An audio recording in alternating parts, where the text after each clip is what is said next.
Hi hello आणि नमस्कार सर्वांना. माझ्या अजून एका नवीन व्हिडिओमध्ये तुम्हा सर्वांचे सहर्ष स्वागत. आज आपण शिकणार आहोत घरच्या घरी देवासाठी आसन कसं बनवायचं आणि हे आसन बनवताना कोणत्या कोणत्या काळजी घ्यायच्या ते.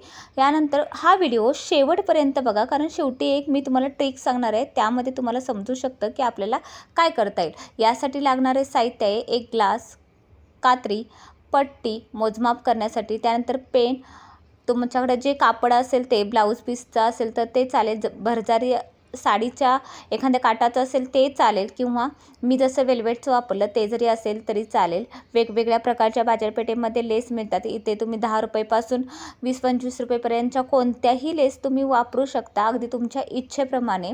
आणि ही लेस तुम्ही खरेदी करताना फक्त कापडाला मॅचिंग होईल एवढं मात्र लक्षात ठेवा. चला तर मग आपण आता पाहूया पहिल्यांदा बॉक्स कसा कट करायचा. तर बॉक्समध्ये मी ग्लास ठेवून असे गोल गोल असे छाप काढून घेतलेत. ते मी 5 काढून घेतलेत, कारण उंची जितकी जास्त तितकं आसन ही छान दिसतं. त्यानंतर एक आयताकृतीही मी आसन बनवलं आहे.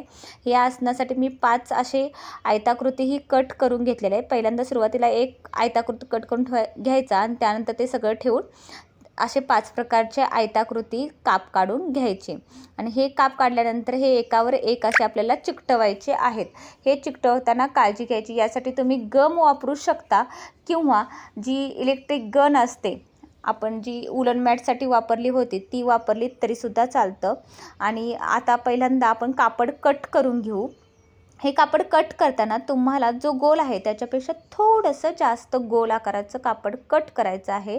आणि चौकोन आहे त्या म्हणजेच आयत त्याच्यापेक्षा थोडंसं मोठं, कारण आपल्याला ते खालपर्यंत कापड घ्यायचं असतं आणि चिकटवून टाकायचं. कारण आपण आतमध्ये जो पुठ्ठा वापरला आहे तो दिसू द्यायचा नाही आहे. जरी तो लेसने झाकून जात असेल तरीसुद्धा आपण काळजी घ्यायची आहे. थोडंसं जास्त कापड वापरलं तर काही हरकत नाही. असे आकारही काढून घ्यायचे. त्यानंतर मी इथं गन तापत ठेवलेली आहे आणि गनने एकावर एक असे हे आयताकृती भाग चिकटवून घेणार आहे. चिकटताना काळजी घ्यायची, कारण गन तापलेले असते, भाजण्याची शक्यता असते. व्यवस्थित एकावर एक असे चिकटून घ्यायचे, प्रेस करायचे. थोडासा दाब दिला तरीसुद्धा चालेल. आणि जे येल्लो कापड आहे थोडंसं मोठं आपण घेतलेलं ते व्यवस्थित चिकटून घ्यायचं, थोडासा दाब द्यायचा. आणि त्यानंतर जे उरलेलं येल्लो कापड आहे ते खालच्या साईडला चिकटवून घ्यायचं आहे. हे चिकटवतानाही तुम्हाला काळजी घ्यायची आहे, व्यवस्थित चिकटवून घ्यायचं आहे, कुठेही फिनिशिंग बिघडता कामा नाही. पहिल्यांदा सुरुवातीला तुम्हाला थोडंसं त्रास होईल फिनिशिंगचं, पण नंतर एकदा सवय झाल्यानंतर व्यवस्थित तुम्ही चिकटवू शकाल. असं चिकटवून घ्यायचं. आणि जो राहिलेला भाग आहे तो तुम्ही कटही करू शकता, कारण आपलं खाली फिनिशिंग हे व्यवस्थित आल्यानंतर उरलेला भाग कट केला तर काहीही प्रॉब्लेम येत नाही. याचप्रमाणे तुम्हाला गोलही चिकटवून घ्यायचे आहेत. एकावर एक असे गोल चिकटवून घ्यायचे आहेत, जेणेकरून हे छान चिकटले जातील. आणि प्रेस करायला विसरू नका. बघा कशा प्रकारे मी एकावर एक असं चिकटवून घेत आहे. गन ज्यावेळी तापते त्यावेळी तुम्ही स्विच बंद केलात तरीसुद्धा चालतं. त्यानंतर थोडा वेळ का असेना आपली गन परत चालू राहतच असते. असे एकावर एक असे 5 थर लावून घ्यायचे आहेत. आणि त्यानंतर हे जे येल्लो कापड गोलवाला आहे ते चिकटवून घ्यायचं आहे. आता गोल चिकटवताना एक काळजी घ्यायचीच असते, ती म्हणजे उरलेले गोल थोडेसे कात्रीने तिरकस का असेना कट करून घ्यायचे, म्हणजे त्याचं फिनिशिंग चांगलं येतं आणि आपलं आसन दिसायलाही छान दिसतं आणि चिकटतंही चांगलं. कारण गोल आकार पटकन चिकटत नाही, जसा चौकोनी चिकटला तसा. त्यामुळे तिरकस आपण ज्यावेळी कट करून घेतो त्यावेळी ते व्यवस्थित चिकटलं जातं. आता उरलेल्या भागाला आपल्याला लेस लावून घ्यायची आहे. इथे मी समोसावाली लेस वापरलेले आहे. मी आधीच तुम्हाला सांगितलं 10 ते 20 रुपयेप्रमाणे. तुम्ही तुमच्या इच्छेप्रमाणे कोणतीही लेस वापरू शकता. ही लेस वापरलेली आहे कारण गोल्डन कलर खूपच छान दिसतो आणि हीच माझ्याकडे शिल्लक होती.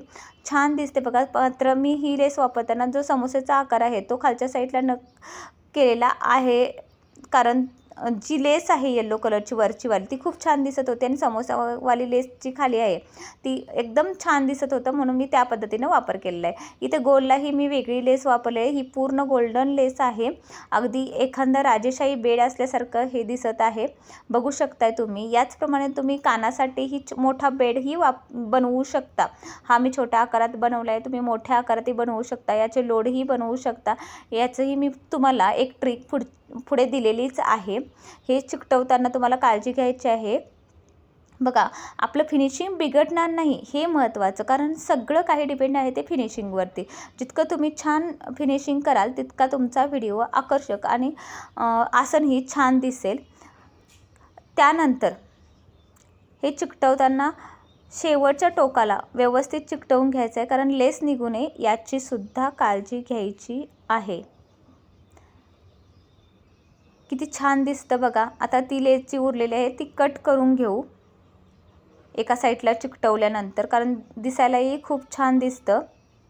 यामध्ये तुम्ही जर पैठणीचा पदर किंवा पैठणीच्या साडीचं एखादं ब्लाऊज शिवल्यानंतर टेलरच्या इथे जर उरलेले कापड जर वापरलं तर अजून आकर्षक तुमचं आसन दिसू शकतं. आणि घरच्या घरी बनवलेलं आसन तुम्हाला लोकही विचारतील की तुम्ही कुठून विकत आणलं आहे. इतकं छान हे आसन दिसतं आणि बनवायलाही सोपं, अगदी तुम्ही घरच्या घरी बनवू शकता.